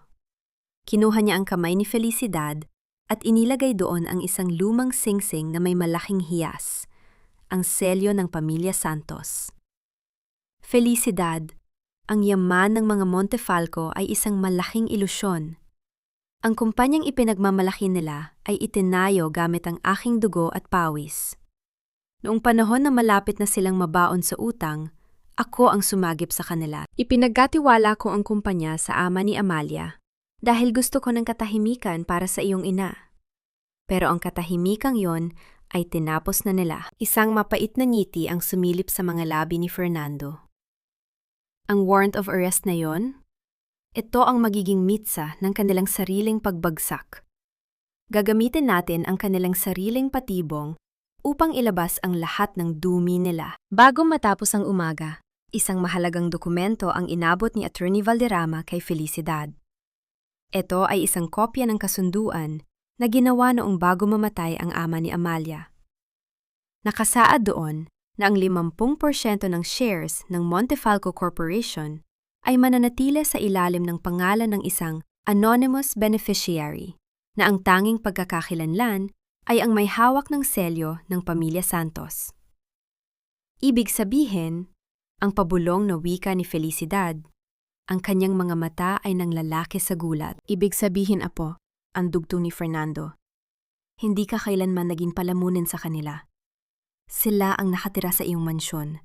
Sila ang gumagamit ng iyong pera. At ngayon, oras na para palayasin ang mga magnanakaw sa sarili nating tahanan. Habang pinagmamasdan ni Felicidad ang kanyang lolo, naramdaman niya ang isang bagong uri ng lakas na dumadaloy sa kanyang mga ugat. Ngunit sa gitna ng kanilang pagpaplano, isang lihim na tawag ang pumasok sa laptop ni Attorney Valderrama. Ang mukha ng abogado ay biglang naging seryoso. Don Fernando, ang sabi nito. May report mula sa mansyon. Pinaplano ni na Ethan at Chantal na ibenta ang lupain sa San Nicolas. At ayon sa impormasyon, balak nilang sunugin ang mga lumang record sa munisipyo upang burahin ang pangalan ni Don Fernando Santos sa kasaysayan. Nagdilim ang mukha ni Fernando. Ang leon na kanina ay nagtitimpi, ay tila handa na. Para sa ang katahimikan sa loob ng mansyon ng mga Montefalco ay tila isang telang dahan-dahang napupunit. Sa loob ng marangyang study room, hindi na ang boses ng otoridad ni Doña Amalia ang nangingibabaw, kundi ang paulit-ulit at nakatutulig na tunog ng mga teleponong hindi tumitigil sa pagring. Ang bawat tawag ay tila isang hampas ng alon sa isang barkong unti-unti nang lumulubog. Anong ibig ninyong sabihin na frozen ang aming credit line? Ang pasigaw na tanong ni Doña Amalia, ang kanyang kamay ay nanginginig habang hawak ang receiver. Kami ang mga Montefalco. Hindi niyo maaring gawin ito sa amin nang walang pasabi. Ngunit ang sagot mula sa kabilang linya ay tila isang pader ng yelo. Isang maikling paliwanag tungkol sa biglaang pagsusuri ng panganib at ang pagbawi ng tiwala ng mga investors bago tuluyang maputol ang linya. Nanlalambot na napaupo ang matanda sa kanyang selyenteng gawa sa balat ng hayop. Ang kanyang mukha na dati ay puno ng garbo, ngayon ay tila isang tuyot na dahon na malapit ng tangayin ng hangin. Sa kabilang dako, si Ethan ay pabalik-balik sa paglalakad. Ang kanyang kurbata ay maluwag na at ang kanyang buhok ay gulo-gulo. Ma, hindi lang ang bangko. 3 malalaking supplier na ang nagkansela ng aming kontrata ngayong umaga lang. Sinasabi nila na may mas malakas daw na puwersa na nag-uutos sa kanila. Sino ang gagawa nito sa atin? Pumasok si Chantal. Ang kanyang mukha ay puno ng pagkairita sa halip na pakikiramay. Ethan, bakit hindi gumagana ang credit card ko sa mall? Nakakahiya! Maraming tao ang nakatingin sa akin habang sinasabi ng cashier na declined ang card ko. Ayusin mo ito! Tumahimik ka, Chantal. Ang bulyaw ni Ethan. Ang kanyang pasensya ay tuluyan na naglaho. Wala kaming pera ngayon. Ang kumpanya ay unti-unting kinakain ng mga utang na biglang naging aktibo habang nagkakagulo ang mga lobo sa loob ng kanilang mansyon sa malayong San Nicolas. Isang kakaibang kapayapaan ang naghahari. Sa loob ng maliit na kubo, si Felicidad ay hindi na ang babaeng nakayuko at luhaan. Nakaupo siya sa harap ng isang laptop, ang kanyang mga mata ay nakatitig sa mga graph ng stock market na kulay pula. Isang kulay na sumisimbolo sa pagbagsak ng imperyo ng mga Montefalco. Ito pa lamang ang simula, apo, ang mahinahong wika ni Don Fernando habang humihigop ng mainit na kape. Ang unang yugto ng ganti ay hindi nakukuha sa dahas. Ito ay nakukuha sa pamamagitan ng pagtanggal ng hangin sa ilalim ng kanilang mga pakpak. Kapag wala na silang pera, doon mo makikita ang tunay nilang kulay. Nararamdaman ni Felicidad ang isang kakaibang bigat sa kanyang dibdib. Hindi ito pagsisisi, kundi isang uri ng pagkamangha sa tindi ng kapangyarihang hawak ng kanyang lolo. Sa loob ng 3 taon, pinaniwala siya ng mga Montefalco na siya ay isang basura. Ngunit na yon, sa isang pitik lamang ng daliri ng kanyang lolo, ang mga Diyos ng lipunan ay nagmamakaawa para sa kanilang buhay. Attorney Valderrama, tawag ni Fernando sa kanyang abogado. Siguraduhin mong ang balita tungkol sa insider trading at embezzlement na ibinibintang nila kay Felicidad ay babalik sa kanila gaya ng isang boomerang. Ipakita mo sa mundo ang tunay na may-ari ng mga pirma sa likod ng mga nakaw na milyones. Masusunod po, Don Fernando, ang tugon ng abogado. At meron pa po tayong isang sorpresa. Bukas ay ang anibersaryo ng Bankers Association Gala. Isang okasyon kung saan naroon ang lahat ng makapangyarihan sa bansa. Isang okasyon kung saan inaasahan ng mga Montefalco na makakakuha sila ng bagong investors upang isalba ang kanilang kumpanya. Isang matalas na ngiti ang sumilip sa mga labi ni Fernando. Ipadala mo ang mga imbitasyon. Ngunit siguraduhin mong ang pinaka-espesyal na imbitasyon ay mapupunta sa ating mga kaaway. Hayaan nating isipin nila na mayroon pang pag-asa. Inabot ni Fernando ang isang maliit na itim na card kay Felicidad. Ang card ay may tatak ng gintong leon, ang selyo ng Pamilya Santos. Apo, bukas ay hindi ka nalalakad bilang isang biktima. Lalakad ka bilang reyna na kukuha ng kanyang korona. Handa ka na bang harapin sila? Tiningnan ni Felicidad ang kanyang mga palad. Wala na ang mga sugat mula sa paglalaba. Wala na ang mansa ng wine sa kanyang buhok. Ang kanyang puso ay tumitibok ng may bagong layunin. Handa na po ako, Lolo. Gusto kong makita ang mga mata nila kapag nalaman nilang ang basahang itinapon nila ay siya palang magpapabagsak sa kanilang mundo. Nang gabing iyon, habang ang ulan ay malambing na pumapatak sa bubong ng kubo, isang misteryosong itim na sobre ang iniwan sa gate ng mansyon ng mga Montefalco. Walang pangalan ang nagpadala. Tanging ang amoy ng mamahaling papel at ang gintong selyo ang nagbibigay ng pahiwatig. Pagbukas ni Doña Amalia sa sobre, ang kanyang mga mata ay nanlaki. Ito ay isang imbitasyon para sa gala night, ngunit sa ibaba nito, may nakasulat na isang maikling nota sa wikang Tagalog na tila isang sumpa. Ang utang na loob ay binabayaran ng katotohanan. Magkita-kita tayo sa harap ng husgado ng madla. Sino ang nagpadala nito? At bakit ang pakiramdam ni Doña Amalia ay tila isang malamig na kamay ang humahaplos sa kanyang leeg?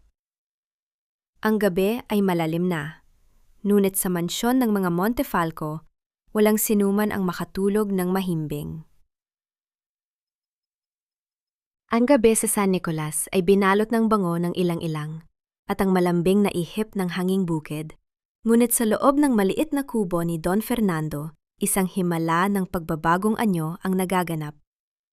Ang dating Felicidad na nakayuko, ang babaeng may mga mata na laging puno ng takot at pagmamakaawa, ay dahan-dahang naglalaho. Sa harap ng isang malaking salamin na dinala ng mga tauhan ni Fernando, isang bagong anyo ang sumisibol. Isang babaeng hindi na kailanman yuyuko sa sinuman. Ang mga dalubhasa sa kagandahan na ipinatawag mula sa Maynila ay tahimik na gumagalaw sa paligid ni Felicidad. Ang bawat haplos ng brush sa kanyang pisngi ay tila pagbura sa mga mansa ng wine at alikabok ng bodega. Ang kanyang buhok, na dati ay laging nakapusod dahil sa dami ng gawaing bahay, ngayon ay umaagos sa kanyang balikat na tila isang itim na sutla, kumikinang sa ilalim ng liwanag ng lampara. Senyorita, handa na po ang inyong kasuotan. Ang mahinahong wika ng isang stylist. Dahan-dahang tumayo si Felicidad. Ang kanyang suot ay hindi lamang isang damit. Ito ay isang sining. Isang gown na kulay ginto at ivory na may mga bordang gawa ng pinakamagagaling na mananahi, sumasalamin sa karangyaan at dangal na matagal ng ipinagkait sa kanya. Habang isinusuot niya ang bawat bahagi nito, nararamdaman niya ang pagbigat ng kanyang tindig. Hindi dahil sa tela, kundi dahil sa panunumbalik ng kanyang pagkatao. Pumasok si Don Fernando sa silid. Ang kanyang mga mata ay nanlabo sa tindi ng emosyon nang makita ang apo. Lumapit siya at kinuha ang isang antigong kwintas mula sa isang selyadong kahon. Isang kwintas na gawa sa mga pambihirang perlas at diamante na pagmamay-ari ng ina ni Felicidad. Ang iyong ina ay lalakad kasama mo ngayong gabi, Felicidad. Ang pabulong na wika ni Fernando habang isinasabit ang kwintas sa leeg ng apo. Huwag mong kalilimutan, ang dugo ng mga santos ay hindi madaling madungisan ng putik ng mga Montefalco. Ang gintong ito ay simbolo ng iyong muling pagsilang. Humarap si Felicidad sa salamin. Sa unang pagkakataon sa loob ng maraming taon, nakilala niya ang kanyang sarili. Wala na ang anino ng basahan ng mga Montefalco. Ang babaeng nasa salamin ay may mga matang nagliliyab sa determinasyon at isang ngiting puno ng lihim na lakas. Ito ang reyna ng San Nicolas, handang bawiin ang kanyang kaharian sa gitna ng mga buwaya sa lungsod. Lolo, ang kanyang boses ay malalim at tiyak. Sa bawat hakbang ko mamaya sa ballroom, titiyakin kong mararamdaman nila ang bigat ng bawat luhang pumatak sa aking mga mata noon. Hindi ako pupunta roon para sa pera. Pupunta ako roon para sa hustisya. Samantala, Sa isang marangyang hotel sa Maynila, ang gala night ng Bankers Association ay nagsisimula na. Ang paligid ay puno ng mga kumikinang na chandelier. Ang tunog ng mga violin ay humahalo sa amoy ng mamahaling wine at pabango. Naroon ang mga Montefalco, si Doña Amalia na pilit na nagpapanggap na walang problema, si Ethan na balisa ang mga mata, at si Chantal na nakasuot ng pinakamahal niyang alahas upang itago ang katotohanang declined na ang kanyang mga card. Nasaan ang investors na sinasabi mo, Ethan? Ang pabulong na singhal ni Amalia sa anak. Kailangan nating makakuha ng pirma ngayong gabi, kung hindi ay bukas pa lang. Kukunin na ng bangko ang mansyon. Huwag kang mag-alala, Ma, ang sagot ni Ethan, bagaman ang pawis sa kanyang no ay hindi maitago. May balita akong darating ang kinatawan ng Santos Group. Sila ang pinakamalaking player sa market ngayon. Kapag nakuha natin ang suporta nila, tapos ang problema natin. Eksaktong 9:09 ng gabi, huminto ang isang mahabang itim na limousine sa harap ng hotel. Ang lahat ng mata ay napalingon sa pasukan nang bumukas ang pinto. Isang banyaga at sopistikadong bango ang dahan-dahang lumaganap. Isang pares ng gintong takong ang unang tumama sa pulang karpet. Kasunod nito ay ang paglabas ng isang babaeng tila bumaba mula sa langit. Ngunit ang kanyang ganda ay may kasamang kakaibang panganib. Ang mga mamamahayag ay nagsimulang magkumpulan. Ang liwanag ng kanilang mga kamera ay tila mga bituin na sumasabog sa paligid. Sa loob ng ballroom, napatigil ang lahat. Ang boses ng announcer ay umalingaw-ngaw sa buong silid, na tila isang hudyat ng pagbagsak ng isang imperyo. Ladies and gentlemen, let us welcome the primary stockholder and the new chairperson of the Santos International Group, Ms. Felicidad Santos. Nabitawan ni Doña Amalia ang kanyang baso ng wine. Ang tunog ng pagkabasag ng kristal sa sahig ay tila ang huling hikbi ng kanyang kayabangan. Si Ethan ay nanigas. Ang kanyang bibig ay bahagyang nakabukas sa hindi makapaniwalang pagkamangha at takot. Ang babaeng itinapon nila sa kalsada, ang babaeng ipapakulong sana nila, ay lalakad na ngayon patungo sa kanilang direksyon. Suot ang mga hiyas na mas mahal pa sa kabuuan ng kanilang buhay. Lumingon si Felicidad sa kanilang direksyon. Isang matamis, ngunit malamig na ngiti ang sumilip sa kanyang mga labi. Ang laro ay wala na sa kanilang mga kamay. Ang bawat hakbang ni Felicidad sa ibabaw ng pulang carpet ay tila isang dahan-dahang pagdurog sa bawat hibla ng pagkatao ng mga Montefalco. Ang tunog ng kanyang mga gintong takong sa makintab na sahig ay nagsisilbing ritmo ng isang paparating na katarungan. Sa paligid, ang bulungan ng mga pinakamataas na tao sa lipunan ay tila isang naggangalit na bubuyog. Ngunit para kay Felicidad, ang tanging naririnig niya ay ang mabilis na pintig ng kanyang sariling puso. Isang pintig na hindi nagawa sa takot, kundi sa purong determinasyon. Tumigil siya sa tapat ng lamesa ni na Doña Amalia. Ang katahimikan sa paligid nila ay naging kasing bigat ng isang pader ng semento. Ang mukha ni Doña Amalia ay namumutla. Ang kanyang mga labi ay nanginginig, habang pilit na humahawak sa kanyang selyenteng gawa sa pelus. Si Ethan ay tila nakakita ng isang multo. Ang kanyang mga mata ay hindi kumukurap. Pilit na pinag-aaralan ang babaeng nasa harap niya. Ang babaeng dati ay amoy pawis at sabon, ngunit ngayon ay bumabalot sa bango ng tagumpay at kapangyarihan. Felicidad? Ang pabulong na wika ni Ethan. Ang kanyang boses ay paos at puno ng pag-aalanlangan.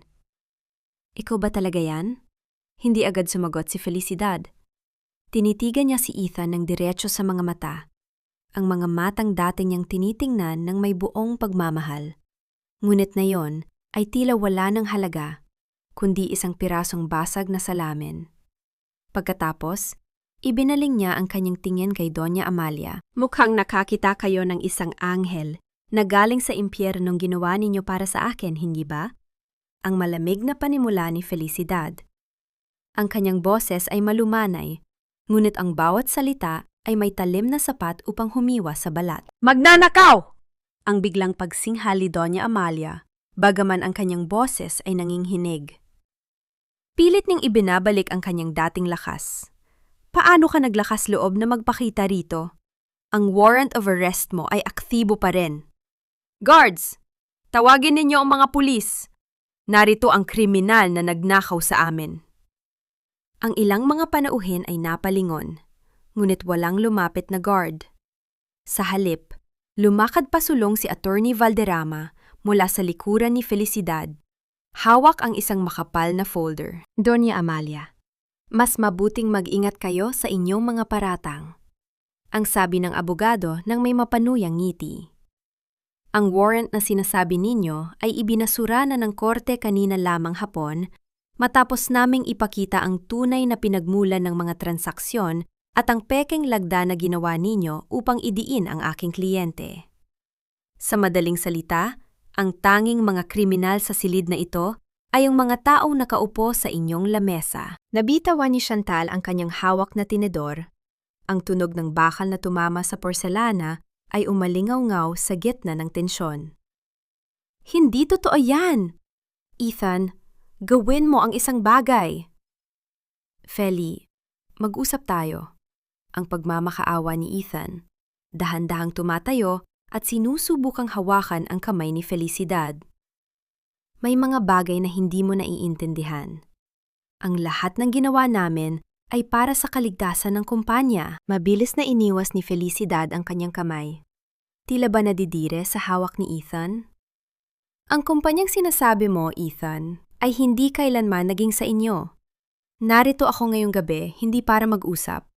Narito ako para bawiin ang lahat. Kumuha si Felicidad ng isang dokumento mula kay Attorney Valderrama at inilapag ito sa gitna ng lamesa, sa tapat mismo ni Doña Amalia. Nakasadya na ang Santos International Group ang nakabili sa lahat ng distressed debts ng Montefalco Corp mula sa 3 malalaking bangko. Ibig sabihin, ang lahat ng utang ninyo, pati na ang mansyong tinitirhan ninyo at ang bawat pirasong alahas na suot nyo ngayon, ay pag-aari ko na. Nanlaki ang mga mata ni Doña Amalia. Ang kanyang kamay ay dahan-dahang lumapit sa dokumento. Binabasa ang bawat letra na tila ba ito ang kanyang sariling hatol ng kamatayan? Hindi ito maari. Ang pamilya Santos ay matagal nang wala sa mapa. Ang sigaw ng matanda, ang kanyang dignidad ay tuluyan ng gumuho sa harap ng maraming saksi. Ang akala nyo ay wala na, dahil pinili ng lolo ko na mamuhay ng tahimik. Pero hindi nyo alam na ang bawat butil ng kanina kinain nyo, ang bawat luho nyo, ay galing sa kabutihan ng kanyang loob, na binalik nyo sa pamamagitan ng kataksilan. Ang dugtong ni Felicidad, lumingon siya kay Chantal, na ngayon ay tila isang basang sisiw sa kanyang kinauupuan. At ikaw, Chantal, ang 5 pisong itinapon mo sa akin noon, itatago ko yon. Pero ngayon, gusto kong malaman mo na kahit ang damit na suot mo ay maaari kong bawiin sa'yo anumang oras.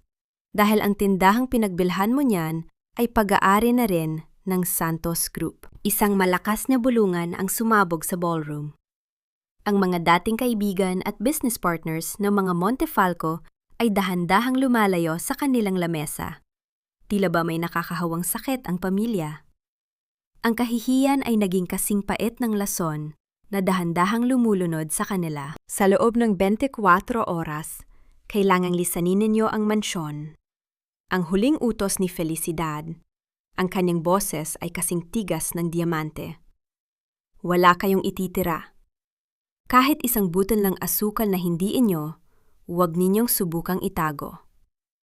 Tumalikod si Felicidad. Ang kanyang gintong gown ay kumikinang sa ilalim ng mga chandelier. Ngunit bago siya tuluyang makaalis, isang pamilyar na boses ang narinig sa pintuan ng ballroom. Isang boses na nagpatigil sa lahat, pati na kay Felicidad. Isang matandang lalaki ang pumasok, suot ang isang itim na tuxedo na tila ginawa para sa isang emperador. Naroon si Don Fernando, ngunit hindi siya nag-iisa. May kasama siyang mga opisyal mula sa National Bureau of Investigation. Felicidad, apo, ang wika ni Fernando habang lumalapit sa kanya. Huwag nating hayaang matapos ang gabi nang hindi sila nabibigyan ng nararapat na souvenir. Lumingon ang opisyal ng NBI kay Ethan at Doña Amalia. Mr. Ethan Montefalco at Doña Amalia Montefalco, meron kaming warrant of arrest para sa inyong dalawa para sa kasong falsification of public documents, embezzlement, at money laundering. Kailangan ninyong sumama sa amin. Ang tunog ng mga posas na inilalabas ng mga opisyal ay ang pinakamatamis na musika sa pandinig ni Felicidad.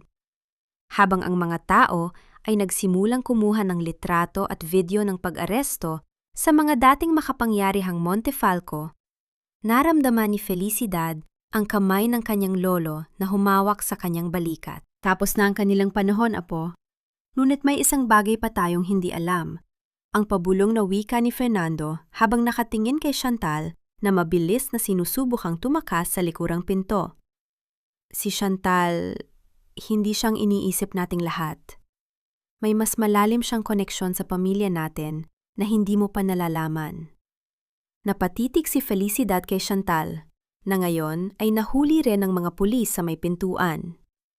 Anong lihim pang itinatago ng babaeng ito? Ang bawat hakbang ni Felicidad sa loob ng malawak na sala ng Mansyong Montefalco ay nagpapagunita sa kanya ng mga gabing ginugoy niya sa pagpupunas ng sahig.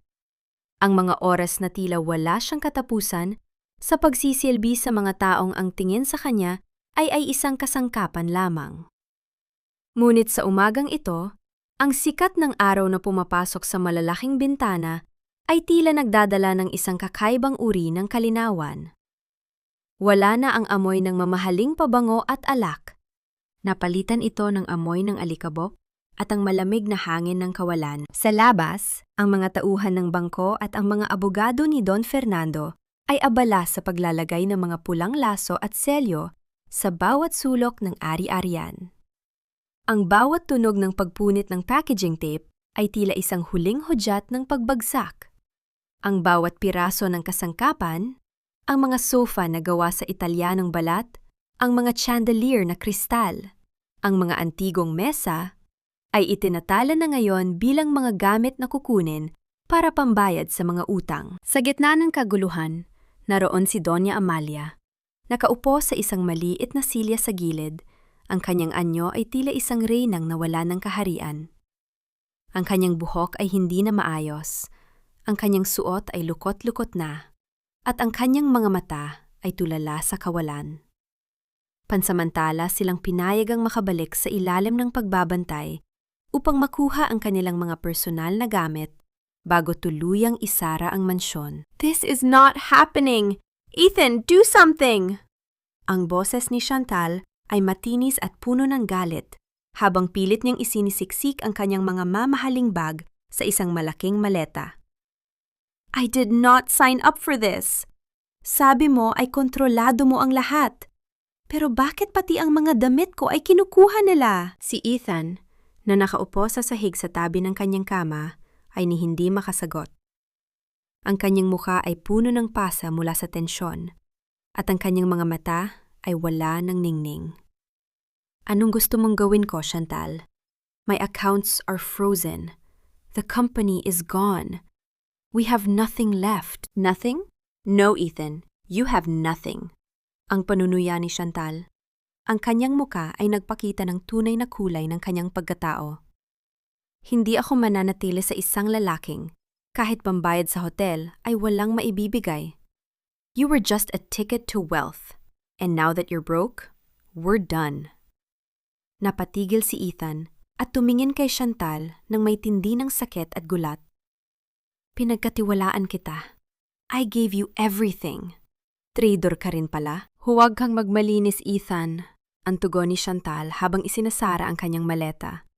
"Binenta mo ang sarili mong asawa para sa kumpanyang ito. Anong pinagkaiba natin?" Pinanood ni Felicidad ang eksenang yon mula sa pintuan. Ang sakit na naramdaman niya noon ay tila napalitan ng isang malalim na awa. Hindi dahil sa nawala sa kanila, kundi dahil sa kawalan ng pagmamahal sa puso ng mga taong ito. Ang imperyong itinayo nila sa ibabaw ng kasinungalingan ay tuluyan ng gumuho, At ang tanging natitira ay ang pait ng kanilang sariling mga desisyon. Dahan-dahang lumakad si Felicidad patungo sa kwarto ni Ethan. Nakita niya sa isang sulok ang kanyang lumang apron, ang basahang ginagamit niya noon sa paglilinis. Kinuha niya ito at tiningnan ng matagal. Senyorita Felicidad, ang tawag ni Attorney Valderrama, may nakita po kami sa library ni Doña Amalia, isang nakatagong vault na hindi kasama sa listahan ng bangko. Ang inyong lolo ay naghihintay doon. Mabilis na tinuo ni Felicidad ang library. Doon, nakita niya si Don Fernando na may hawak na isang lumang kahon na gawa sa metal. Ang mukha ng kanyang lolo ay seryoso. Tila may isang malaking pasabog na nakatago sa loob ng kahon na iyon. Apo, tiningnan namin ang mga lumang kasulatan ng pamilya Montefalco, ang simula ni Fernando. Ang galit ni Amalia sa ating pamilya ay hindi lamang dahil sa pera. May mas malalim na dahilan. Inabot ni Fernando kay Felicidad ang isang kupas na retrato. Sa larawan, makikita ang isang batang babae na kamuhang-kamuha ni Chantal, kasama ang isang lalaking pamilya sa kanila, ang ama ni Felicidad. Sa likod ng retrato ay may nakasulat na pangalan, para sa aking kapatid, Fernando. Ang lihim na dapat manatiling lihim. Nanginig ang mga kamay ni Felicidad. Lolo, anong ibig sabihin nito? Bakit kasama ng tatay ko ang ina ni Chantal? Si Chantal, hindi siya basta-basta pumasok sa buhay ni Ethan para sa pera lamang. Ang dugtong ni Fernando, ang kanyang boses ay puno ng pait. Inutusan siya ni Amalia. Si Chantal ay ang anak sa labas ng iyong ama sa ibang babae bago siya nagpakasal sa iyong ina. Isang lihim na itinago ng mga Montefalco para gamitin laban sa atin. Napahawak si Felicidad sa mesa. Ang babaeng naging mitsa ng kanyang pagdurusa, ang babaeng kumuha sa kanyang asawa, ay ang sarili niyang kapatid sa ama? Ang lahat ng ito ay isang malupit na laro ni Doña Amalia upang sirain ang dangal ng mga santos mula sa loob. Sa labas, narinig ang malakas na sigaw ni Doña Amalia habang pinalalabas siya ng mga gwardiya sa mansyon. Ang kanyang dating tahanan ay naging isang bilangguan ng katotohanan. Ngunit para kay Felicidad, ang pinakamalaking pasabog ay hindi ang pagkawala ng mansyon, kundi ang katotohanang ang kanyang kaaway ay may dugong nananalaytay rin sa kanyang mga ugat. Lumingon si Felicidad sa bintana at nakita si Chantal na pasakay sa isang taxi, dala ang lahat ng ninakaw nito. Hindi alam ni Chantal na ang katotohanang natuklasan ni Felicidad ay mas matalas pa sa anumang ganti na maaari niyang gawin. Ang bawat screen ng telebisyon sa lobby ng kumpanya at ang bawat cellphone ng mga empleyadong nagkakatipon sa labas ay tila naging mga bintana ng katotohanan. Ang video na lihim na nakuha ng isang dating kasamahan ni Felicidad sa opisina ay kumalat na tila isang mabilis na apoy sa tuyong damuhan. Malinaw na nakikita ng buong mundo ang tagpong iyon. Ang pagbuhos ni Chantal ng wine sa ulo ni Felicidad. Ang pagtatapon ng 5 pisong barya at ang malamig na panunood ni Ethan habang ang kanyang asawa ay hinihiya sa harap ng lahat. Ang bawat butil ng pulang likido na dumadaloy sa mukha ni Felicidad sa video ay tila naging mga patak ng asido na tumutupok sa anumang natitirang dangal ng mga Montefalco. Ang ingay ng mga mamamahayag sa labas ng gusali ay tila isang nagangalit na dagat, naghihintay sa paglabas ng mga taong itinuring ang kanilang sarili na mga Diyos, ngunit na yon ay napatunay ang mga halimaw na walang puso. Sa loob ng opisina, si Chantal ay pabalik-balik sa paglalakad. Ang kanyang mga kamay ay nanginginig habang pilit na tinatawagan ang kanyang mga abogado. Ngunit bawat tawag niya ay napupunta lamang sa voicemail. Ang kanyang mukha, na dati ay puno ng pagmamayabang, ngayon ay balot na ng takot. Ang bawat sulyap sa kanya ng mga empleyado ay puno ng matinding pandediri. "Ethan, we need to leave, now!"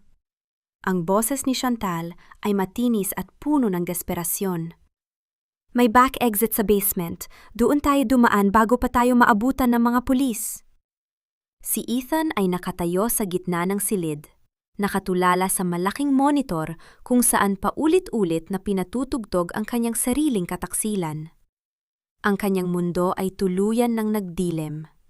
Ang bawat pangarap niya ng yaman at kapangyarihan ay naglaho nang makita niya ang pagdating ng mga itim na sasakyan ng mga awtoridad sa ibaba. Bumukas ang pinto ng opisina. Pumasok si Felicidad kasama si Don Fernando at ang mga opisyal ng batas. Ang kanyang anyo ay kalmado, ngunit ang kanyang mga mata ay may dalang bigat ng katarungan. Wala nang galit sa kanyang mukha. Tanging ang kapayapaan ng isang taong tapos na sa kanyang laban. Feli, ang pabulong na wika ni Ethan. Sa isang iglap, nawala ang lahat ng kanyang kayabangan. Bigla siyang lumuhod sa harap ni Felicidad. Ang kanyang mga tuhod ay tumama sa malamig na sahig ng may tindi ng bigat. Hinawakan niya ang laylayan ng damit ni Felicidad. Ang kanyang mga mata ay puno ng mga luhang sadyang pinalalabas para sa awa. Patawarin mo ako.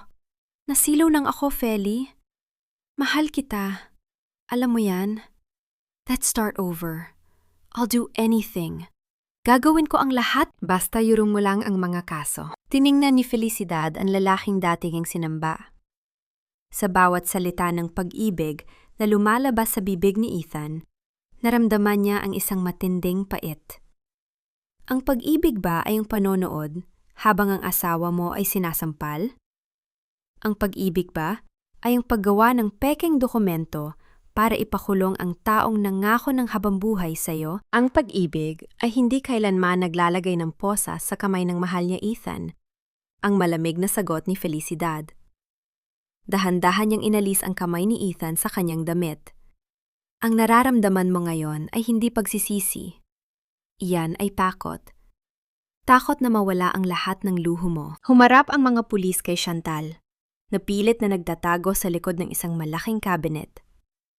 Miss Chantal, kasama ka rin sa warrant of arrest para sa obstruction of justice, theft, at physical injuries base sa mga ebidensyang nakalap. Sumama ka ng matiwasay. No! Bitawan niyo ako! Wala akong kasalanan! Si Ethan ang may kasalanan ng lahat!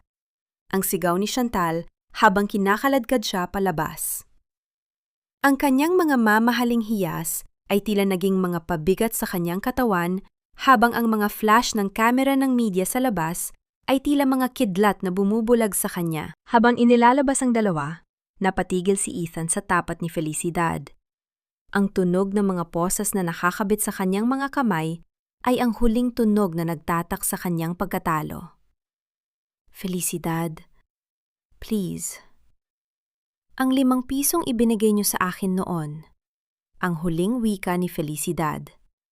Gagamitin ko yon para ibili ng kandila at ipagdasal ang kaluluwa ninyong dalawa.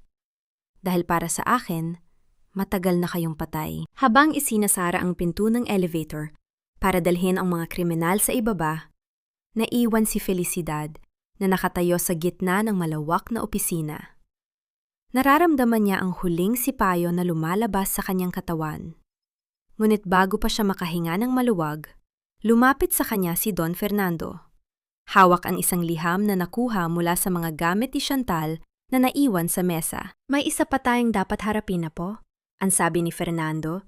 Ang boses ay puno ng kaba. Ang liham na ito, galing ito sa iyong ama. At tila may kinalaman ito sa tunay na dahilan kung bakit namatay ang iyong ina. Naningkit ang mga mata ni Felicidad. Ang laban para sa yaman ay tapos na, ngunit ang laban para sa katotohanan ng kanyang pamilya ay tila may isa pang madilim na yugto na kailangang buksan. Ang bawat hakbang ni Felicidad sa madilim at masikip na pasilyo ng detention center ay tila isang paglalakbay pabalik sa lahat ng hapdi na kanyang tinalikuran. Ang amoy ng lumang pintura at tila kulob na hangin ay malayo sa bango ng mansyong dati niyang tinitirhan. Ngunit dito, sa gitna ng rehas at malamig na semento, ay naroon ang huling piraso ng kanyang nakaraan. Sa dulo ng silid, nakaupo sa isang siliang kahoy si Doña Amalia. Wala na ang kanyang mga mamahaling alahas. Ang kanyang mga kamay na dati ay tila laging nakahanda sa pagsampal, ay nanginginig na ngayon habang nakapatong sa kanyang mga tuhod. Ang kanyang buhok ay maputi na at gulo-gulo. Isang anyo na tila ba ninakawan ng lahat ng kulay at lakas. Nang makita si Felicidad, isang pilit at mapait na ngiti ang sumilip sa mga labi ng matanda. Narito ka ba para panoorin ang aking pagbagsak, Felicidad? Narito ka ba para maningil sa huling pagkakataon? Hindi agad sumagot si Felicidad. Inilapag niya sa mesa ang kupas na liham na nakuha nila mula sa mga gamit ni Chantal. Ang kanyang mga mata ay nanatiling kalmado, ngunit may lalim ng lungkot na hindi kayang abutin ng anumang ganti. Hindi ako narito para sa pera o para sa mansyon, Amalia. Ang simula ni Felicidad. Ang kanyang boses ay tila isang mahinahong agos ng tubig. Narito ako para sa katotohanan. Ang liham na ito. Sinabi rito ng tatay ko kung paano mo ginamit ang kahirapan ng aming pamilya noon para paghiwalayin sila ng nanay ko. Sinabi rito kung paano mo tinago ang mga gamot na kailangan ng nanay ko para lamang mapilitan ang tatay ko na manilbihan sa inyo. Ang utang na loob na paulit-ulit mong isinusumbat sa akin. Ito ay binuo mo sa ibabaw ng mga bangkay ng aking mga magulang. Napatigil si Amalia. Ang kanyang mga mata ay panandaliang nagpakita ng takot bago ito muling binalot ng katigasan ng loob. Ginawa ko ang lahat para sa pangalan ng mga Montefalco. Anong alam mo sa sakripisyo? Ang pamilya mo ay mga hadlang lamang sa aming tagumpay. Ang tagumpay na wala na sa iyo ngayon. Ang dugtong ni Felicidad. Tiningnan ko ang bawat barya na kinuha mo sa amin. Ang bawat luhang pumatak sa akin sa loob ng 3 taon. Akala ko noon, kailangan kong makita kang nagdurusa para maging masaya ako. Pero habang tinitingnan kita ngayon, wala akong nararamdamang anuman, kundi awa. Kinuha ni Felicidad mula sa kanyang pitaka ang isang papel, ang kanyang marriage contract kay Ethan. Sa harap ni Amalia, kumuha siya ng isang lighter at dahan-dahang sinilaban ang dulo ng dokumento. Ang apoy ay dahan-dahang kumain sa mga letra ng kanyang pangalan at ng pangalan ni Ethan. Ang usok ay dahan-dahang umakyat sa kisame. Tila ba dala nito ang huling hibla ng koneksyon ni Felicidad sa pamilyang iyon. Ipinapatawad ko na ang lahat ng utang niyo sa akin. Ang wika ni Felicidad habang pinapanood ang pagiging abo ng papel. Hindi dahil karapat-dapat kayo sa kapatawaran, kundi dahil karapat-dapat ang puso ko sa kapayapaan. Ang hustisya ay nasa kamay na ng batas. Ang kulungan, ang magiging bagong mansyon mo, Amalia, at ang bawat gabi mo rito ay magiging paalala ng bawat taong niyurakan mo para lamang umanga. Tumayo si Felicidad at tumalikod. Narinig niya ang mahinang paghikbi ni Amalia sa likuran, isang tunog ng pagkatalo na hindi na mababawi pa. Ngunit hindi na lumingon si Felicidad. Ang bawat hakbang niya palabas ng detention center ay tila isang pagtanggal ng mabigat na kadena sa kanyang mga paa. Sa labas, naghihintay si Don Fernando sa tabi ng kanilang sasakyan. Ang sikat ng araw ay tumatama sa mukha ni Felicidad, tila isang mainit na yakap mula sa langit. Tapos na ba, Apo? Ang tanong ni Fernando. Tapos na po, Lolo, ang sagot ni Felicidad. Isang tunay na ngiti ang sumilip sa kanyang mga labi. Wala na po akong bit-bit na galit. Ang 5 pisong barya ay itinapon ko na sa dagat kaninang umaga. Ang tanging bit-bit ko na lang ay ang pangalan ko. Ang pangalang Santos na muli nating binigyan ng dangal. Habang gumabaybay ang sasakyan palayo sa gusaling iyon, naramdaman ni Felicidad ang isang kakaibang ginhawa. Ang mga Montefalco ay naging bahagi na lamang ng isang madilim na kabanata na ngayon ay tapos na. Ang kanyang kinabukasan ay tila isang malawak na bukirin sa San Nicolas. Malinis, sariwa, at handa ng tamnan ng mga bagong pangarap. Ngunit bago sila tuluyang makalayo, isang mensahe ang pumasok sa kanyang telepono mula kay Attorney Valderrama. Isang impormasyon tungkol kay Chantal, na sa kabila ng pagkakakulong ay may huling hiling na makausap si Felicidad para sa isang bagay na magbabago sa turing niya sa kanyang ama. Nakahanda na ba si Felicidad na buksan ang huling lihim na ito? O sapat na ang kapayapaang nahanap niya? Ang sariwang hangin na nanggagaling sa mga bundok ng San Nicolas ay tila isang banyayad na haplos sa balat ni Felicidad. Wala na ang amoy ng usok ng lungsod at ang mabigat na pakiramdam ng mansyong naging bilangguan niya sa loob ng 3 taon. Dito, sa ilalim ng malalabay na sanga ng puno ng mangga sa harap ng kanilang lumang bahay, nahanap ni Felicidad ang tunay na kahulugan ng salitang tahanan. Ngayong umaga, ang formal na pagbubukas ng Santos Foundation. Hindi ito isang marangyang kaganapan na puno ng mga socialite at mamahaling wine. Sa halip, ang paligid ay puno ng mga simpleng tao, mga kababayhang nakaranas ng pang-aapi, mga manggagawang pinagkaitan ng katarungan, at mga batang may mga pangarap na muling nabuhay. Ang gusali ng foundation ay payak, ngunit malinis. Isang simbolo ng bagong pag-asa na itinayo ni Felicidad gamit ang mga ari-ariang nabawi niya mula sa mga Montefalco. Nakita ni Felicidad ang isang babaeng nakaupo sa bench. Nakayuko at tila pasan ang buong mundo. Lumapit siya rito at dahan-dahang ipinatong ang kanyang kamay sa balikat nito. Nang mag-angat ng tingin ang babae, nakita ni Felicidad ang sarili niyang nakaraan sa mga mata nito. Ang takot, ang pag-aalinlangan, at ang pagkauhaw sa katarungan. Huwag kang matakot, ang mahinahong wika ni Felicidad. Ang kanyang boses ay puno ng katatagan. Dito, hindi ka na kailangan yumuko. Dito, ang boses mo ay pakikinggan. Sabay nating bubuuin muli ang iyong dangal. Isang matamis na ngiti ang sumilip sa mga labi ng babae. At sa sandaling iyon, naramdaman ni Felicidad na ang lahat ng kanyang pinagdaanan ay may malalim na layunin. Ang kanyang sugat ay naging gamot para sa iba. Habang papalubog ang araw, nagtipon ang pamilya Santos sa likod ng bahay para sa isang simpleng hapunan. Nakaupo si Don Fernando sa kanyang paboritong tumba-tumba. Nakanghiting pinagmamasdan ang kanyang apo na abala sa pag-aayos ng mesa. Suot ni Felicidad ang isang simpleng bestidong bulaklakin. Ang kanyang buhok ay malayang hinahaplos ng hangin. Wala na ang mga hiyas na diamante, ngunit ang kanyang mukha ay mas nagliliwanag pa kaysa sa anumang ginto. Apo, ang tawag ni Fernando. Tiningnan mo ba ang kuwadro sa loob ng iyong opisina? Tumango si Felicidad at nagumiti.